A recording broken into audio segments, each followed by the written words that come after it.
kabosing! Welcome back to my vlog! So for today's video nga mga kabosing, ang pag-uusapan natin ngayon ay ang Mr. International candidates mga kabosing, na kung saan naglabas uli sila ng official photos ng candidates mga kabosing, na kung saan dalawa yung kanilang pinost nung isang araw mga kabosing. Kaya narito yung Vietnam mga kabosing, na kung saan siya ay sales manager, fashion, fitness, and a dancer nga mga kabosing.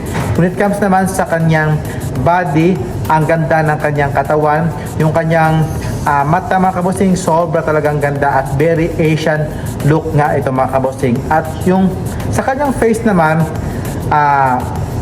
very Asian look, yung kanyang form of face, napakaganda rin mga kabosing, Vietnam na Vietnam talaga. At syempre, dadako naman tayo kay Paraguay, na kung saan si Paraguay ay fashion modeling, taekwondo, at syempre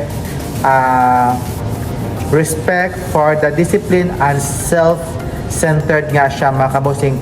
When it comes naman sa body, maganda rin yung kanyang katawan, yung kanyang face mga kabosing, okay na okay lang din mga kabosing, may laban din naman.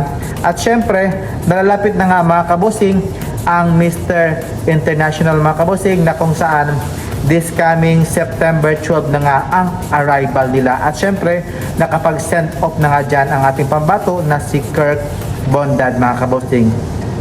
At syempre, sa pag-votes nga mga kabosing, para makapasok sa top 6 ang mga candidates mga kabosing, na ito yung mga mechanics mga kabosing kung paano bumoto, at syempre para makausad sa top 6 nga mga kabosing ang mga candidates. At syempre, huwag natin kalimutang mag-votes para kay Kirk Bondat para makapasok ito sa top 6 nga mga kabosing, para sure ball na talaga na maka-top 6 na tayo mga kabosing. At syempre, si Kenneth Marcelino mga kabosing, nalapit na yung kanyang laban. Siya muna yung maunang lumaban bago si Kirk Bondat. At syempre, pang-last nga dyan si Mr. Global na si Jeter Palomo nga mga kabosing, na kung saan gusto niyang mag back to back. At syempre, yung kay Kirk Bondat, na gusto nating makakuha ng kauna-unahang corona bilang isang Mr. International from Thailand base nga mga kabosing. Kaya support natin si Kenneth Marcelino. Alam naman natin na